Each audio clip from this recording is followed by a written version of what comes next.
Good morning, everyone from Toronto, where I'm based. Welcome to the Asia Society Policy Institute's Center for China Analysis virtual seminar. This panel deals with the art of dealing with China in the age of uncertainty. My name is Lynette H. I'm non-resident senior fellow at the Center for China Analysis. I'm also a professor of political science at the University of Toronto. Very, very privileged and pleased to have with us. I'm joined by three very distinguished China observers, veteran China watchers. First, we have York Wuttke, who was the president of the European Union Chamber of Commerce in China from 2007 to 2010, and then 2014 to 2017, and again from 2019 to 2023. And he has just recently left Beijing. He has lived in China for more than 30 years. And he was also at one time the chairman of the German Chamber of Commerce in China. And he has been a member of the advisory board of Germany's Mercator Institute for China Studies. We are also very pleased to have with us Seth Faison, who began his career in journalism in Hong Kong and then became the Shanghai bureau chief for the New York Times for 5 years, and then on to do more journalistic work in Beijing and New York. A distinguished writer, he has won a Pulitzer Prize as part of a team covering breaking news at the New York Times, and he's also the author of South of the Clouds, exploring the hidden realms of China, and acclaimed book about political, economic, social change in China. He is now presently a co-leader of Brunswick Group's China Hub. We are also joined by Katja Drinhausen. She heads the Chinese Politics and Society Research Program at Mercator Institute, where her research focuses on the development of China's legal and governance system. So she's a co-founder and author of the Decoding China Dictionary, an online resource that explains China's official interpretation of key terms in international relations. Before joining MERICS in 2018, she works as a researcher and project manager at the Beijing office of Hans Seidel Foundation, where she tracked the development of China's law, governance, and civil society in China. So we have, three distinguished guests who joined us from background of business, consulting, journalism, and Chinese governance and NGO sector.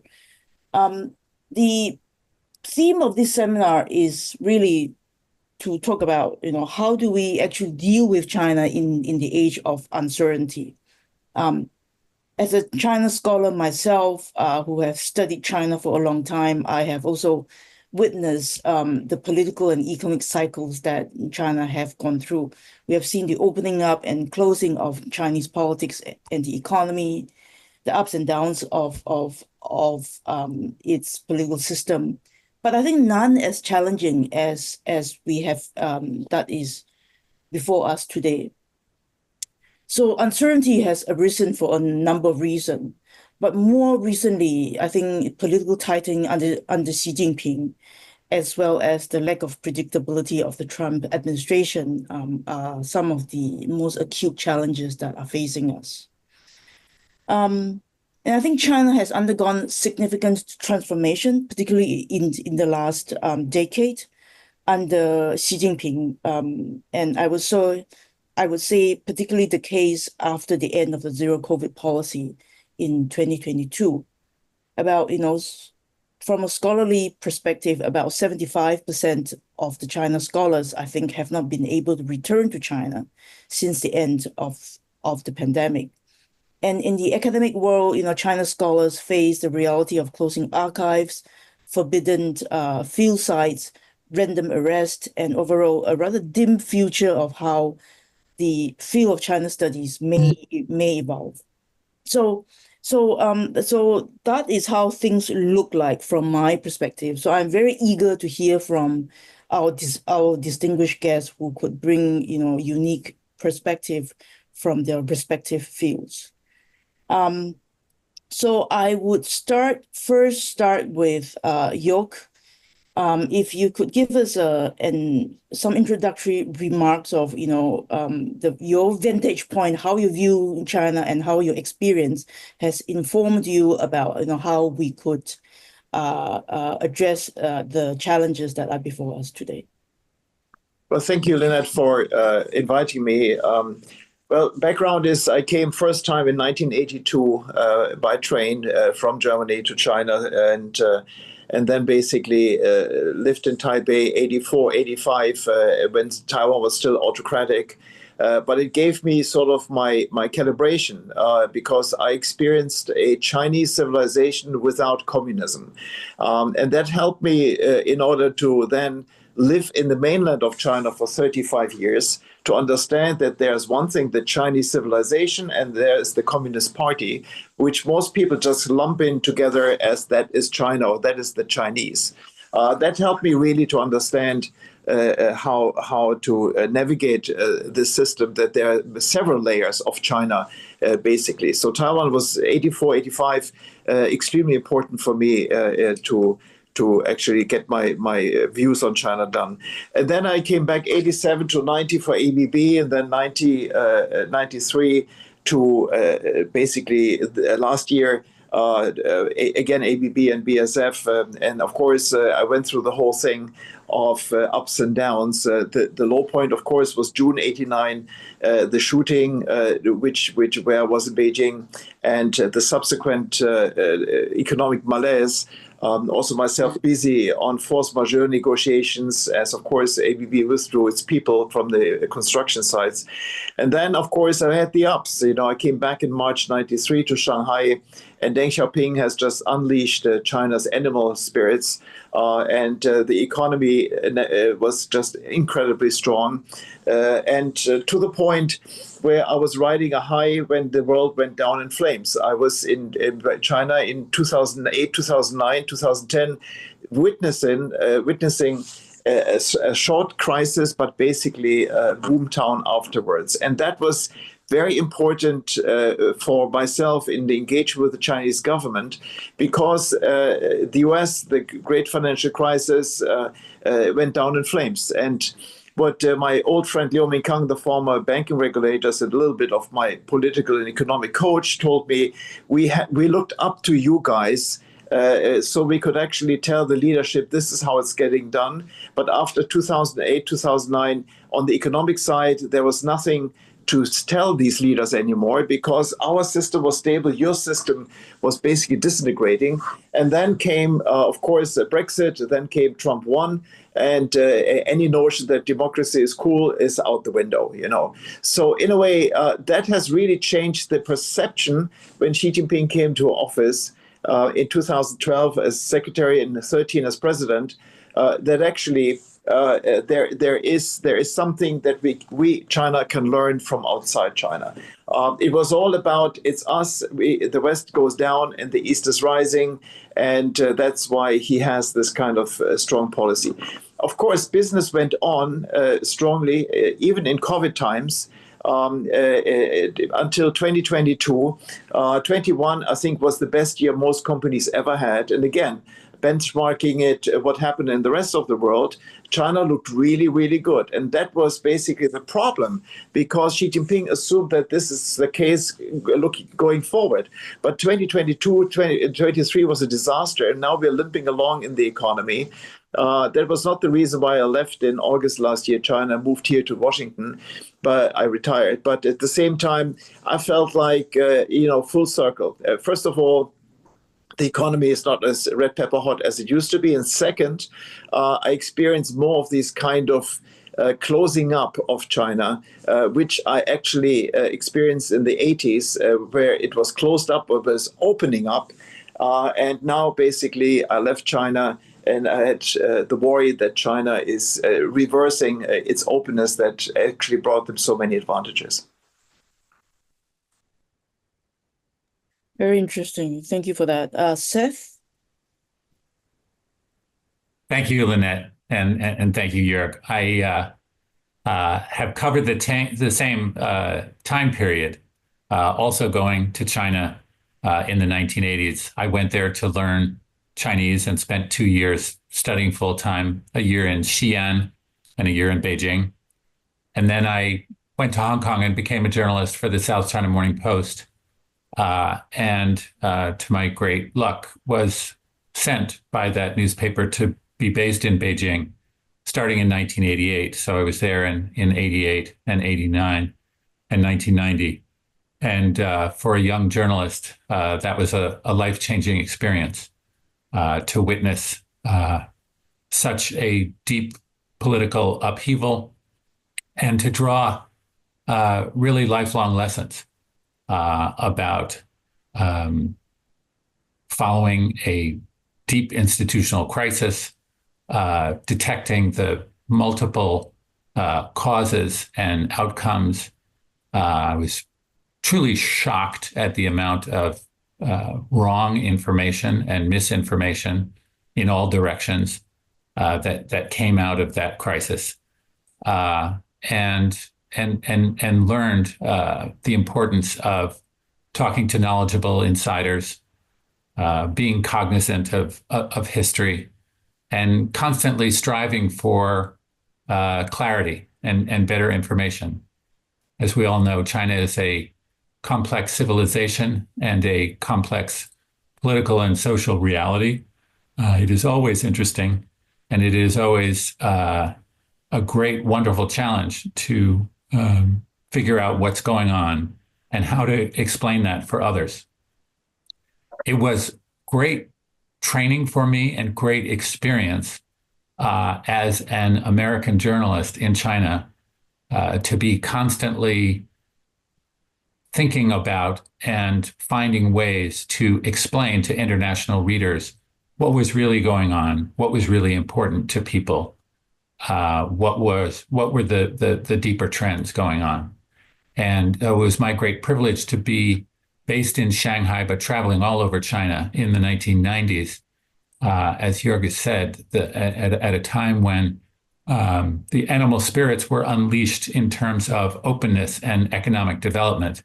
And looking back, they were at a much lower stage of development in the 1990s compared with now. But it was a very exciting time, and we saw in so many ways how Chinese society was integrating with the outside world and making progress on their own terms. And to see the modernization that has happened in China since that time till now has been just phenomenal. And we do see cycles. Joerg explained those recent cycles over the past 20 years. And we are dealing with the art of uncertainty in China right now. And yet I am constantly reminded that every stage of history has its own characteristics. The moves toward being more restrictive and more closed have made some people say, well, this is like going back to the Cultural Revolution. This is like going back to an earlier time. And I find it really isn't. There are, even for journalism, for example, there have been sharp changes in that starting in March 2020, the authorities chose not to renew the visas of many international journalists. They narrowed it down to just a handful. They have since let a few back in, but it is much more closed to international journalists being accredited to work in China.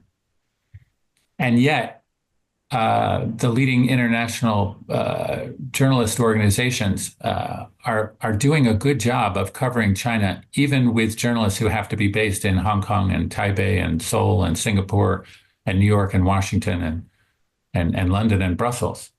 Although it is a challenge, and I think on balance, it is not good for China to be limiting those sources of information.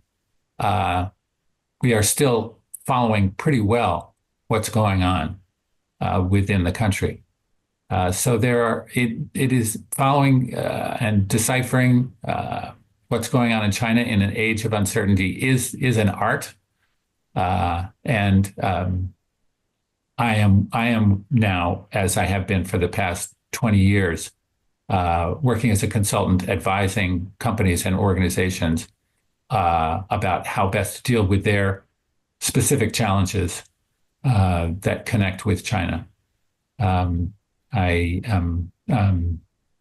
It is a challenge, and it is a very rewarding one because the changes continue, and I encourage my clients to resist the urge to classify them as bad or good.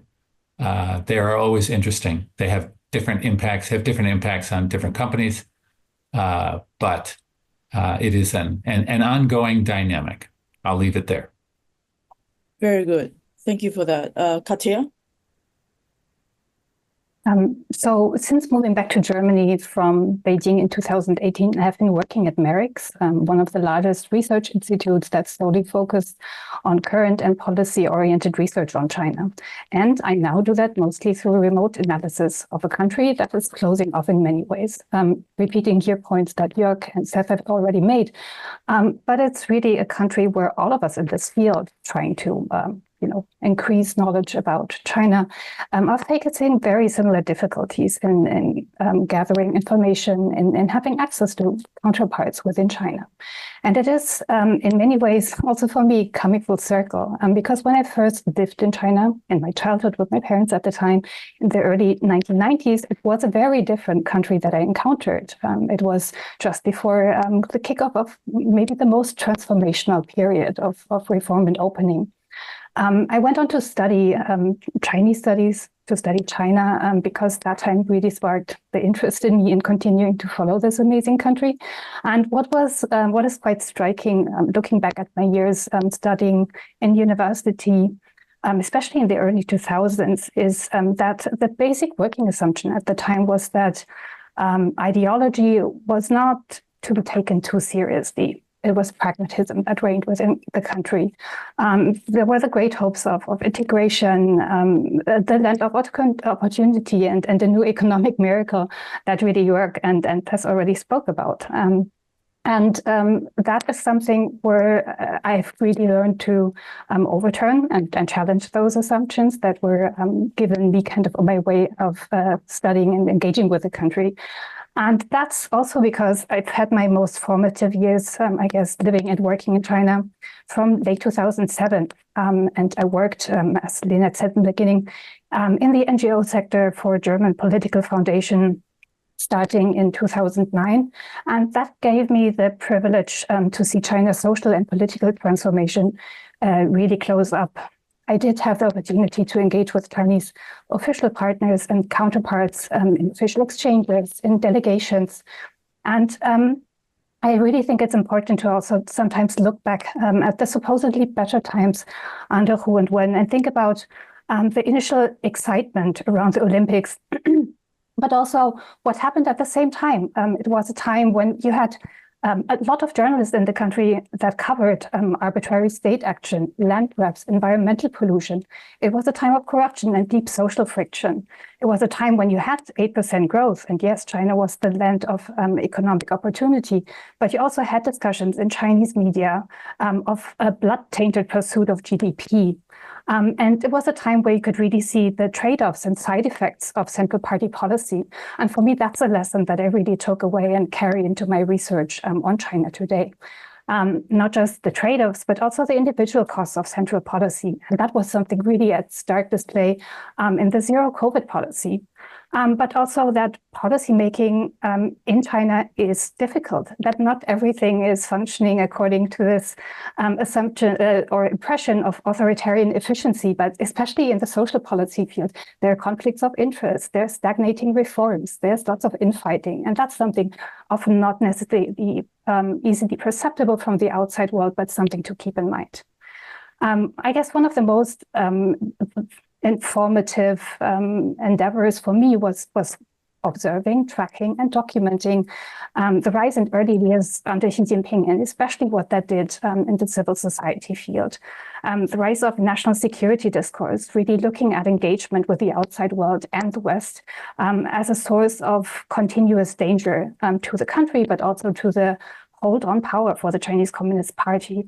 And from my personal background, studying Chinese law, really the codification of Xi Jinping's approach into laws, norms, and practice. And think here about the national security law, the NGO law, anti-foreign sanctions law, the new state secrets law.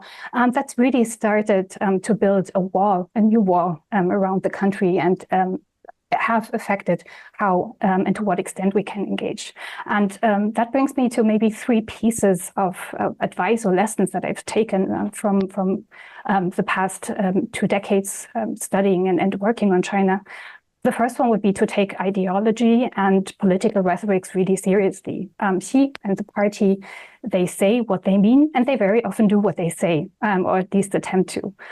Maybe not everything is said out loudly and visible from the outside, but in a highly formalized and codified official language, you can very often see the signs early on. And right now, if you hear Xi Jinping saying that China needs to struggle for its interests and not compromise, that, again, is a call that we should take seriously. The second lesson would be to look beyond the party line and really also listen to citizen and civil society voices. Civil society was really a canary in the gold mine, pointing to the core changes underway in the early years of Xi Jinping. Listening to citizen voices really gave early indications already in 2023, after zero COVID was abolished, that not all was going to be well with the Chinese economy, that confidence was really shaken, and that there's a fundamental shift really in how entrepreneurs, but also society more broadly, maybe looks at the governance system, but also future prospects for themselves. Now that may turn again, but listening to voices outside of positive messaging of CCP cadres and officials fulfilling their tasks is an important avenue for us to better understand the country. And maybe as a last point, get ready for less transparency and even more difficulties, and really invest in talent, in new approaches when it comes to studying China. Remember, China is global now, right? So in a way, we have come full circle, but we also live in a different era where we can look at China's engagement internationally, traces, information we get from other parts of the world to look back into China in a way. Very good. So, all three speakers have kind of alluded to the closing up of China. They put it in different ways. Whether this is about clients not able to access China, or we have to figure out kind of new approaches to study China. So my first question to the panelists, all three of you, is what advice would you give to your clients when they come to you, say that I have got trouble, people that used to speak to me has stopped taking my calls. Data that used to be available that we can analyze trends from, the government has stopped publishing it, or the data is no longer available, or during zero COVID, I can't travel to China anymore. And how am I going to make business decisions without the inability to access data and talk to people in China? What sort of advice would you give to them, given these challenges, which are very commonplace now?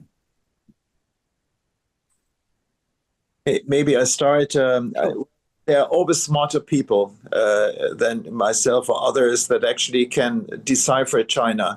Again, Merix and Katja and their team basically have a lot of specialists. If you read their stuff, you actually get a pretty good feel about what's going on in the economy, what's going on socially, and so forth. So in a way, there are outlets that actually you can trust because they do damn good professional business and surveys. The other action is, of course, going to China directly, having a look, speaking to people on the ground.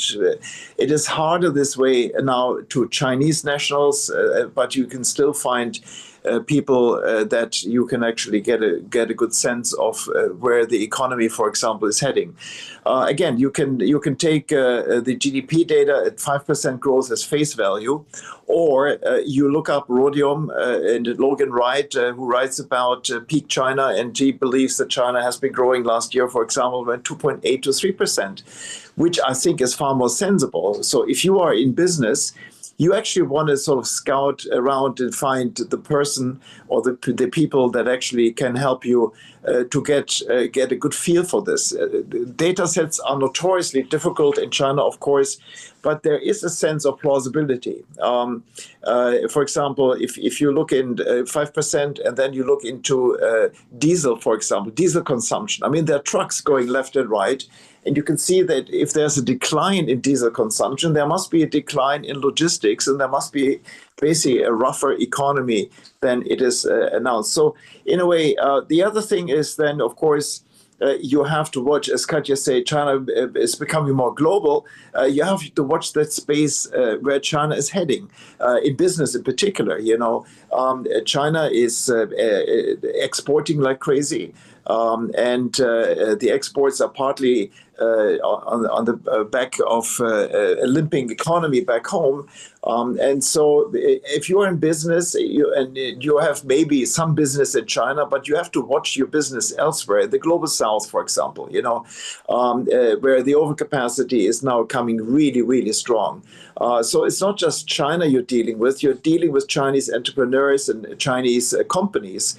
And then the last one is, of course, that you have to be humble about the fact that China still has a lot of firepower.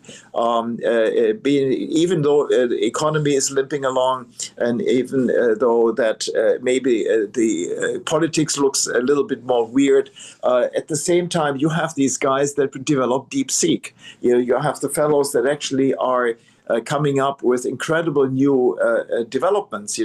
China's notoriously not good at research, but they are absolutely world champion in development, in developing products, processes differently. They're faster, cheaper, and so forth. And that's what you have to face as business person. So when you want to find out about this, you are in competition in South Africa or Brazil. That's when you can actually figure out how good the Chinese products are, even though you might not be too engaged anymore in China. Very good. And just to build on that, every client I deal with has a specific, different perspective, need, circumstance. No two clients are alike.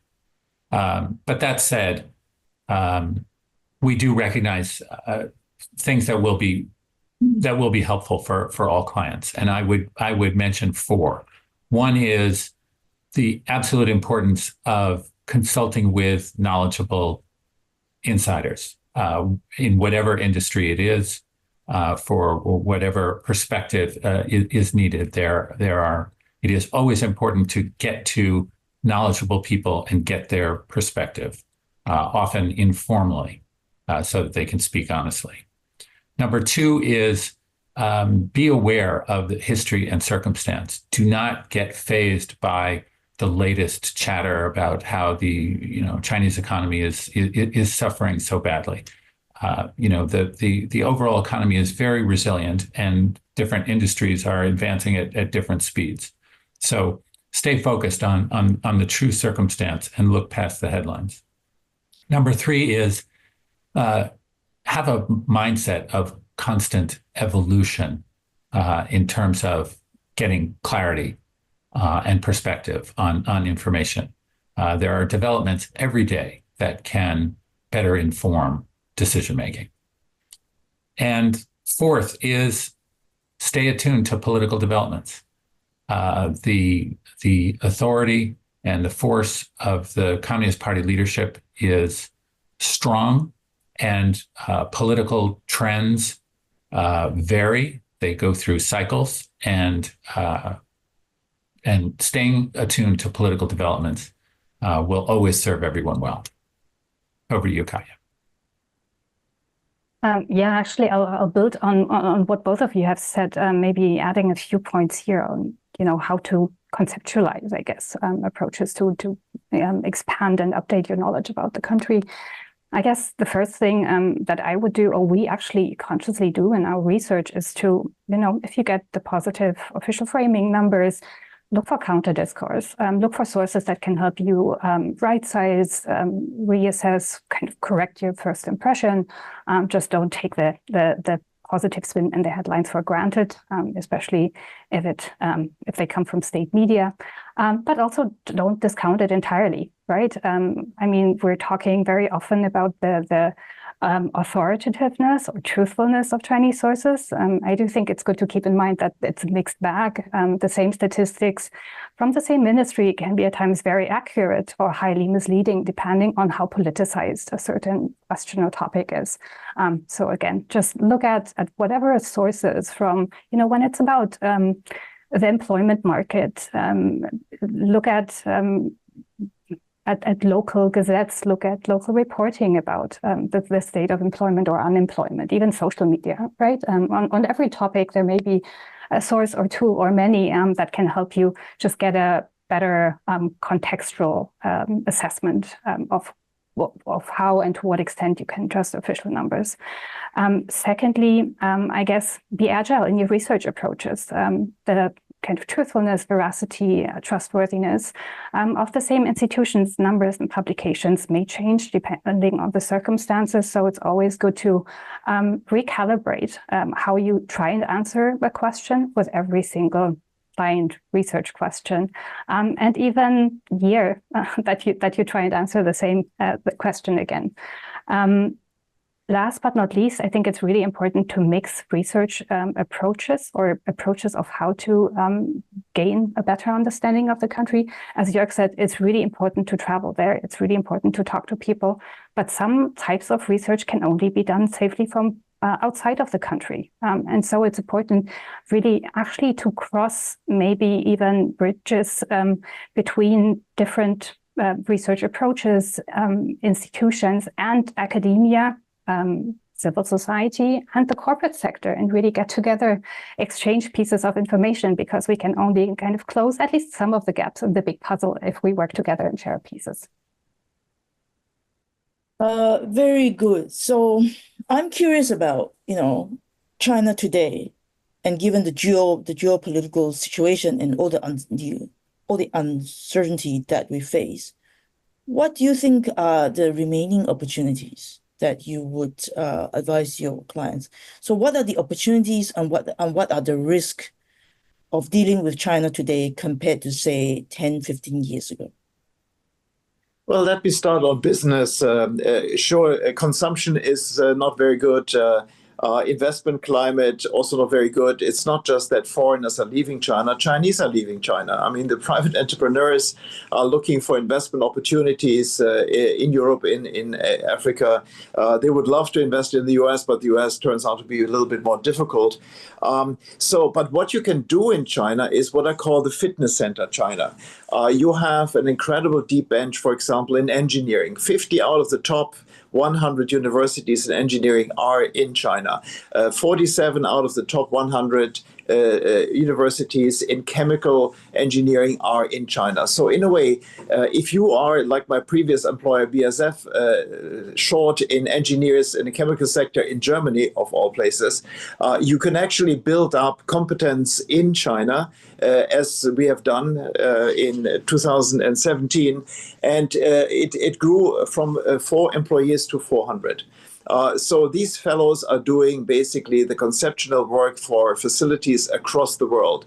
So you take advantage of Chinese brains and you don't have to relocate the fellows. You actually have them working out of their hometown. And Chengdu is a great place that has an incredible density of universities and creativity. And many people love to live there. So that is important. So in a way, this kind of making use of Chinese educational abilities, for example, chemical engineering or engineering is vital. Second, you learn a lot by being and operating there. For example, lab to market.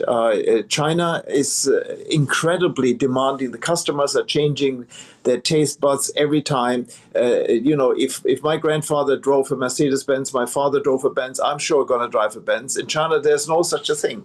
If the car is not cool, I change brands right away. And so you have to be really, really fast. And lab to market, I remember when I was guiding the German Prime Minister of the Palatina, German state in the southwest, through the R&D center of BASF in Shanghai. She looked at this and said, "Oh, very interesting. How long did it take?" And the guy said 12 months. "Oh, and how long does it take in headquarters?" 18 months. "Oh, how is that possible?" It's possible because you have a different relationship with your customer. The customer actually demands you to do it in 12 months. And if it's not perfect, then it's not perfect. You can do it again. And in Germany, you have to have always a suspender and the belt in order to make sure the pants are not dropping. So it is notorious how long it takes in some Western labs in order to get the stuff out of the market. You learn a lot in China in order to take more risks in that segment. And last point, when I was going to the BMW workshop shop here to look at cars, the guy realized I'm German. He said, "Oh, you have to buy the 7 Series, it's a German car." I said, "Yeah, it's a German car. It's built in Germany, but it is totally designed in China." So you have incredible design abilities in China. So in all of these cases, you have actually the ability to learn in China without having any goods crossing the border and making policymakers in Washington excited. Yeah, I agree. I think opportunities abound, and the engineering that's going on in China right now is just phenomenal. Joerg, thank you for mentioning Chengdu. I went to Chengdu in September to see an exhibition of 55 different brands of electric vehicles. And it really was mind-blowing how advanced and innovative and impressive they are, and all virtually on the market for lower prices than equivalent cars are available in the US and Europe. The level of engineering and creativity and beautiful design was just mind-boggling, and the speed with which these companies have produced new products it's also appears to be constantly accelerating. Now there's expected to be a shakeout in the EV industry in China because there's so many different companies and they're competing hard. But for international business, there is a lot of opportunity working with engineering in a number of different sectors. And it's my advice to everyone is hold on to your hat, because it's moving faster and faster. And DeepSeek also, is just a great reminder, a great metaphor for how advances can happen even under conditions and restrictive conditions that nobody expected. When you put restrictions on an industry, it can often force people to become even more creative. And we're seeing that in China now. Katja? Well, I think both Joerg and Seth really spoke quite highly about the opportunities already. So I'll maybe add a little twist to that by first, obviously agreeing that China is still the place to be, or actually even more of a place to be than ever in the past when it comes to innovation and some recent breakthroughs. But I guess that makes it even more important to seize these opportunities well and be mindful of potential risks, of the limits of opportunities, if you will. Because especially in the area of scientific cooperation, academic exchange, joint research, and R&D, there's definitely a fear of missing out by not being in China and not engaging. But there, I guess, what counts really is an informed way forward, where you are well aware and well informed about, for example, changes in Chinese data regulation, IP protection, where if you look at top-level state policies, it's really about keeping data, but also keeping the IP advances, the technological advances resulting from research within the country, and making sure that it's China that moves up the value chain, despite all the opportunities that are there for multinationals, for others to engage. And also, maybe as a last point, for those that are in fields where the country is still rolling out the red carpet, you are engaged in meaningful, productive collaborations, to keep in mind that others experience and are experiencing a very different side of the country. And Lynette, you spoke in the beginning about harsh restrictions that especially those in social sciences and in political sciences working on China on critical topics really face, and accepting that it's in a way two sides of the same coin, and reap the benefits while you're still on the good side, I guess. Very good. So in some sectors, China is actually doing very well, such as in clean tech, high-tech sector, semiconductors, and EVs. But China is also ultimately an authoritarian country. So from your perspective, when you advise your clients, how do you square kind of an innovative China with its very close political system? You would imagine that some way they have to meet. And would there be a bottleneck to the way in which that China's innovation will hit the ceiling because the political leaders are not willing to open up the space for free discussion and creation of ideas? Well, that was my constant theme as chair of the European Chamber, that actually I always strongly felt that China can do better. It sounded ironic in many years because China actually did extremely well, but now basically they've plucked the low-hanging fruits, and they have these headwinds from their focus on state-owned enterprises, for example, the kind of political rhetoric that is unnerving private entrepreneurs. So in a way, I see it actually that many of my former neighbors in this privileged compound in Beijing were venture capitalists and so forth. 1/3 of the houses went dark. And the fellows moved to Dubai, Tokyo, Singapore, and other places where they felt like, A, they are less politicized, and B, there's maybe better margins, better business going on. But that does not actually mean that China is not innovative. Again, DeepSeek is an example, but DeepSeek is a very good example because it's a private entrepreneur. It's a venture capitalist who actually was funding it himself. It was not the state. The state only involves herself now by basically forcing the fellow to censor his AI app that he has been developing. But again, there will be other areas. Autonomous driving, I'm sure there will be a genius writing a software which will blow your mind end of the year, next year. And there will be other areas. But again, if you are leaving that to private entrepreneurs, you will see incredible leapfrogging technologies. That's why it's important, again, my former neighbors, to lure them into your country. It's a pity that US is closing up, and I always advise European governments, you have to get these guys over there in order to actually bring the technology to Germany, France, and Spain, for example. At the same time, of course, China is autocratic, and meaning it can bundle resources like nobody else. And they still have deep pockets and deep resources possible in order to say, okay, I give you that kind of money, and then you develop the following. But again, it is something where China is good at development. In this environment in China, with this kind of low margins, nobody does real serious research anymore, with the notable exception, of course, maybe of BYD and Huawei. And that is the basically the headwind that China is facing in the future. They could do so much better today.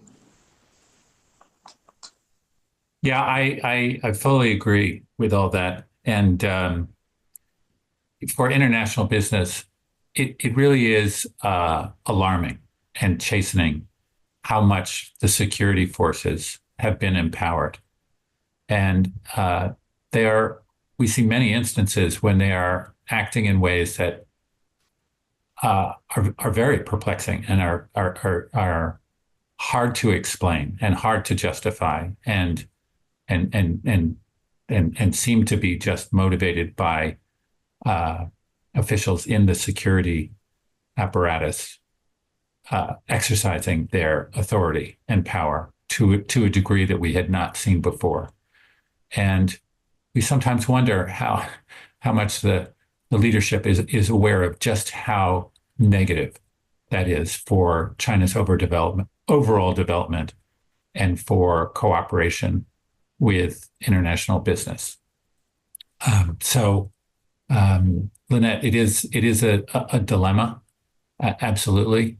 The exercise of government authority in a society and economy that is striving to be more modern and innovative. There are constantly clashes.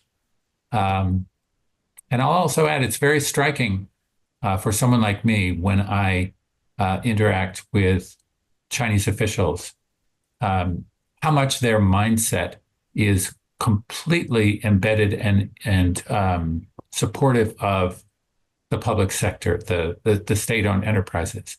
They really are very resistant to recognizing what Joerg mentioned about how the great innovation and great advances are coming out of the private sector. That's just objectively true. And yet it is something that the authorities really resist recognizing and appreciating. So that's just another part of the ongoing dilemma. Katja. I think the core point here is that there is freedom to innovate, at least in the sci-tech field, not in the political sense, not when it comes to questioning ideology, the kind of framework set by the party, right? And that's something that is now baked into the system, that's baked into education in curricula, that's solidified through new laws, such as the patriotic education law, defense education law, so something where we see this kind of dual track development in science and academia and in engagement, especially with Western countries, really becoming quite a permanent fixture of relations. Open doors on the one hand, filters, screens, and closed doors on the other. And to some extent, that is really closely related to what Seth just talked about, the rise of the security apparatus. And I mean, Lynette, you've done phenomenal work on especially kind of the more repressive sides of the system. And that is something that also carries into the innovation field, right? China was at the forefront when it comes to facial recognition, when it comes to content monitoring, censorship, building solutions, good customer friendly solutions that are also exported to other countries. And innovation is also happening on the repressive side of the system. And I guess that's something just to keep in the back of the mind when it comes to considering also ethical and reputational risks when engaging with highly innovative counterparts on the Chinese side. And maybe kind of as a bigger overarching point looking forward, it's important not to underestimate the country, obviously. And China does have, as Joerg just said, deep pockets and is really invested in winning the tech competition, right? But that also means that this money isn't going to other areas. It isn't necessarily going to, for example, social policy, really changing the social security system, getting the pension system ready for China's big process of going through demographic change in the coming years. And we are talking here about what citizens will have in their pockets in the future. We are talking about what extent a big Chinese market can be the consumers of the future. And that's something where, we are not seeing a lot of investment from the government, from the national level, but also quite empty coffers at the local level. And maybe that is what brings me back to one of my favorite topics of trade-offs and really the necessity to also look at the non-state side of things and how society more broadly is faring under the current policy course. Very good. We have about 11 minutes. I'll open the floor to live Q&A. So please submit your questions on the chat box. So I'll just read out the questions and you can address them if they are relevant to you. What, if any, adjustment might the European Union make to its China policy in light of the much less predictable policy in the US and potentially less stable political arrangements in both France and Germany? Well, I guess the wiggle room for European decision makers on China will be much more narrow. I think Donald Trump and his people will make sure of that. Are you with us or are you against us will be the thing. And so in a way, also China in the Trump 1 administration did not really, while Europe had a trade war with the United States, not really forthcoming and helping Europe in the sense of opening its market for European products, making it easier for European investments. So the charm offensive that sometimes is in rhetoric didn't really translate into any feasible business that came out of there. So in a way, China certainly is not going to change the political system for sure. So that leaves it less charming in the view of many European citizens. And so I don't expect anything more positive, honestly speaking. It's a bit depressing to say that. The optimism in me says that if everything stays the same already, that will be a gain. Very good. Anyone else wants to have a go at this question, or should we move on to the next one? Nothing for me. Okay. Next question. Do you think that Xi will look at the growth rates experienced by India and it will push Chinese government to really introduce meaningful levels of stimulus to boost the domestic Chinese economy in order to compete with India? Well, I'll just say we know the Chinese leadership pays attention to not just to India, but to all major economies around the world. But in a word, no, they're not going to make a major, she's not going to make a major adjustment just based on what's going on in India. As you know, India and China have a long, complex relationship. It's interesting to see the competition between the two now. But I would say India's developments in India will factor in to Chinese decision making, but will not steer it. And let me point out that if China grows 3% and India grows 8%, the volume is much, much bigger because the cake is bigger in China. Very good. Where do the panelists see the main impact of the rapid demographic decline in China? Maybe the major impact of demography. Maybe I can start tackling that question. Sure. I do think that the first big question that is at hand is the sustainability of the pension system and basic care in old age more broadly. The Chinese Academy of Social Sciences warned as early as 2019 that the system was under threat to run out of money essentially by 35. There's different assessments, discussions amongst Chinese policymakers and experts of how the situation looks today after quite exhaustive years of zero COVID and kind of the economic impact of the pandemic.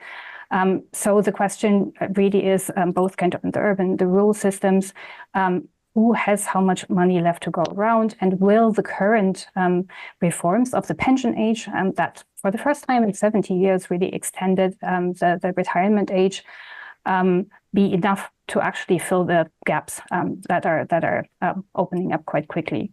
And I guess the impact in the long term is two or threefold at least.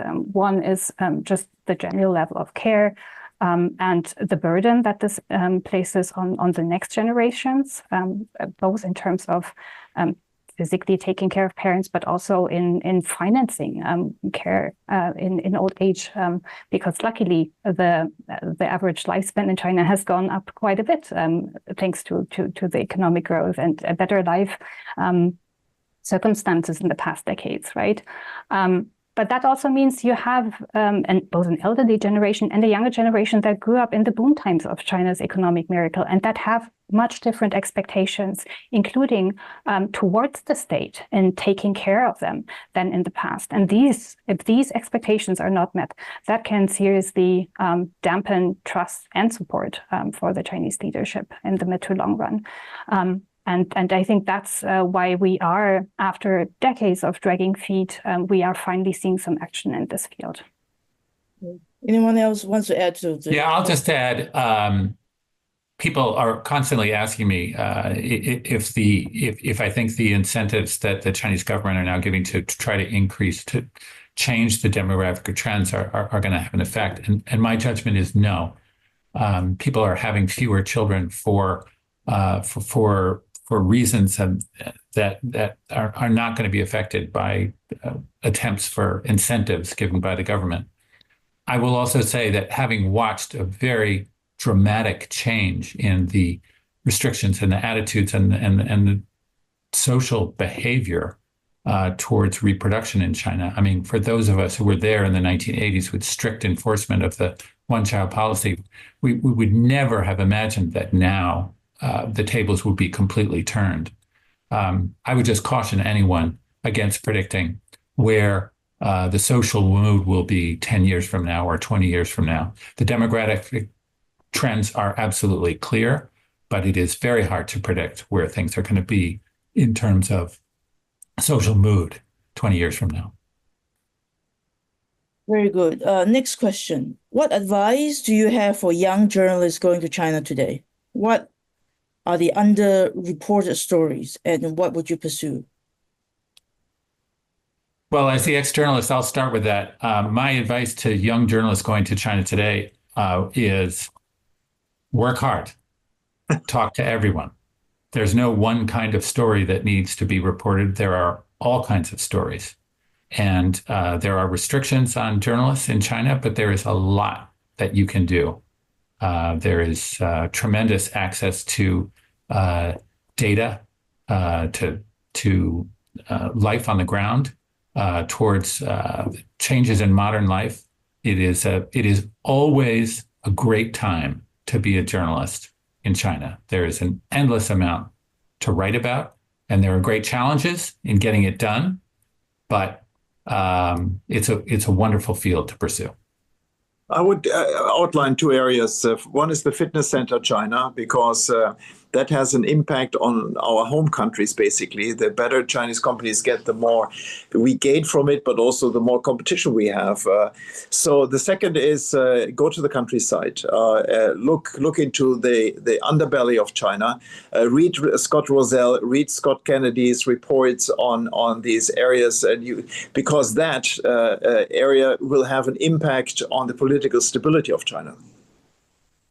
Very good. How do you see Sorry, go on. Maybe if I can add one thing, not just to journalists, but also researchers and everyone in the room here that relies on them for gathering knowledge. I think it's really important to keep in mind that the same research task or the same thing you try to do in terms of getting interviews and getting the research job done takes 10 times as long at least.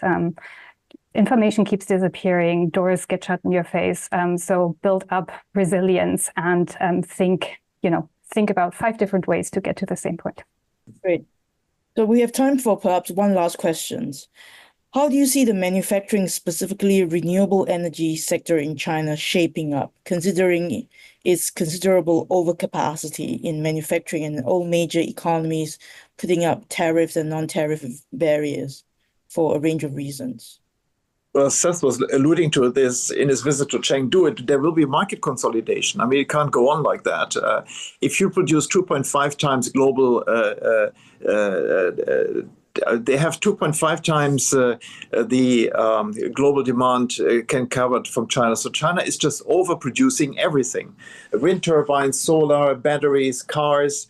And overcapacity is not a bug, it's systemic, and it has to be addressed by actually forcing local state-owned enterprises to go off the market field.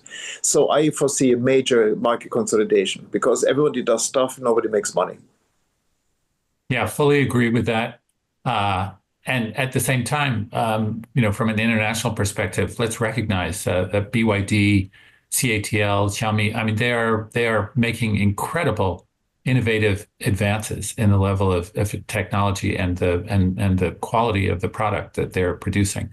But there is going to be a major consolidation coming. Very good. Katja? Maybe to add one last point to the overcapacity question, right? I mean, we look at this very often from a European-US perspective. But if you look at China's foreign policy engagement, you really see this shift, including Chinese media reporting, towards other countries, markets, really exploring connections and new opportunities in the global south. So it's, I think, also important for people in the room here to look at what China does on a kind of macro geopolitical and economic level. Well, thank you so much to all three of our panelists. Before I came an hour ago, I was rather pessimistic, thinking about how do we deal with all the uncertainty. I think an hour later, I'm a little bit convinced that there are actually still plenty of opportunities left. We just need, smart and wise people to advise us and point us to where the opportunities are. So on that note, thank you so much to York Wuttke, Seth Faison, and Katja Drinhausen for joining us. And thank you for the audience for your participation and your questions. I'll end on that note. Thank you, everyone, and have a good day. Thank you. Yes. Thank you for having us.